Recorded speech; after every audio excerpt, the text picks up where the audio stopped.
cilësitë e bamirësisë që i jep Kurani ose i paraqet Kurani në jetën e muslimanëve? Cilësitë e bamirësisë në Kur'an përshkruhen si janë të durueshëm në vështirësi, të sinqertë dhe të përullur. Pra, ata që bëjnë bamirësi janë të sinqertë. Bamirësit e vërtet pra janë të sinqertë, janë mukhlisa. Pra, kur e japin një gjë, e japin me tërë qendjen e tyre, me tërë shpirtin e tyre dhe nuk e përmendin ata kur. Janë të përullur. Okay. Dhe japin, subhanallah, kur kanë pak. Dhe japin gjën në të dhëmshme, subhanallah. Po kjo është e dhënjuja që thomë na hakikat e dhonën. Pse? Kur japin, kur kanë pak, pra atër është vështirësia më e madhe, sepse vetë kanë pak, po ata ndajnë, se nuk është interesant për shembull kur ti e keni një mirëqenie, keni një bollek të madh, nuk është interesant. Kur je vetë në vështirësi dhe ndan diçka, ajo treguhet zemërgjërsia më e lartë dhe nivelit më kulmor, që me të vërtetë kjo është për mesazh për mendjet e topitura dhe të fjetura që sot mendojnë se do të jetojnë përgjithmonë këtë botë dhe mendojnë se do ta marrin atë pasuri me veten e varr.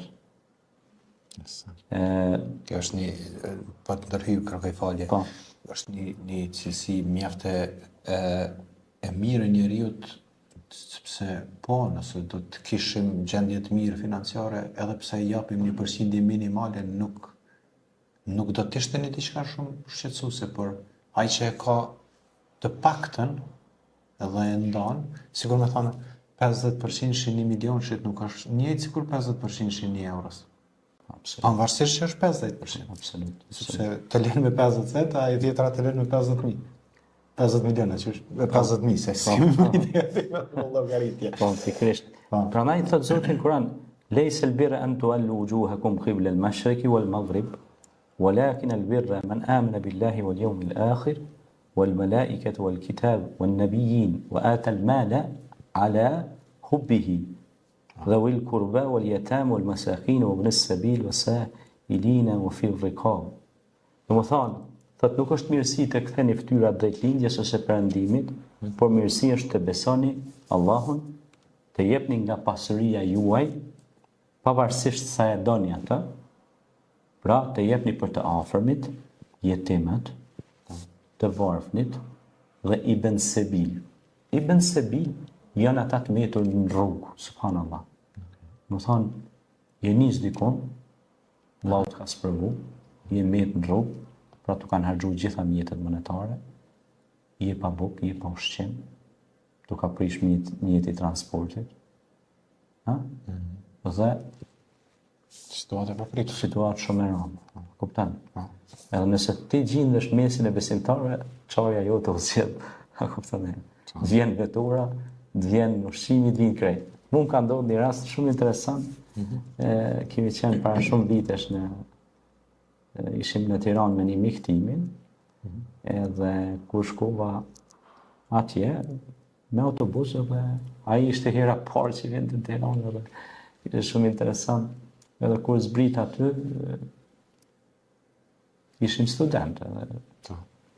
Kuptohet, njëri kur student, i e pa punë, i e të morë vesh me studime, me libra. Edhe ai filloi mu prengos, ç'a do bëjmë sa tash, se s'kem ku flenë, s'kem ushqim, s'kem këto. Unë vesh kam buzësisht, sepse edhe atë alhamdulillah kam pas shumë mbështetjen e madhe tek krijuesi im, edhe tash e kam alhamdulillah, se di që ai na furnizon. Dhe më tha, ç'a do bëjmë? Thash, mos u mërzit, thash. Sa minuta do t'i jap afat, thash, që na vjen zgjidhja. Thash, 10 minuta i ke bën? Tha, tha, jo 10, tha, u pres 2 orë, tha, kuptona. Edhe ç'a ndodhi? Nuk kanë shku 10 minuta, vjen një makinë. Përshëndetje, thash besnik, mirëse erdha. Selam aleikum, tha, mirëse e gjetëm. A keni hangër, tha, keni pi. Kur njëta ullër me të ishte që kishte një pizzeri të vetën, një vlla besimtar në Tiranë. Allah i shpërblet gjithë se i kam miq mirë ata dhe i njoh akoma. Një ndër ta që na ka dhënë edhe kafe është gazetar i njohur, cilit nuk du tash t'ja publikoj emrin, por e kam një miqësi të madhe me ta. Është gazetar shumë i njohur në Tiranë. Edhe është besimtar, praktikues, fal 5 vaktet namaz. Edhe kur vonë dikon 20 veta, njëni kafën, tjetri pizza, tjetri ushtyke, cili po na merr me orë, me fjetë tonë, me lajtë tonë, se kemi shtëpi vonë. Subhanallah. Ky tash meti i çuditur. Ç'ashtu ndodh, tha, kështu tha më burr, tha. Thash po shiko thash. Zoti thash i ndihmon udhëtarit. Dhe pa prit pa kujtu thash sepse ti je në udhtim. Udhëtari, ai që është nisur në rrugën e Zotit, me bë vepra të mira, ose ai që është i nisur për të shpërndarë dituri, për shembull, libra, dije, inovacion, ai e ka ndihmën e Zotit kudo. Se është nisur për një projekcion të madh. Projekcioni është në ejani ta ndryshojmë botën, që bota të notojë në vlerat arsimore dhe shkencore, edukative.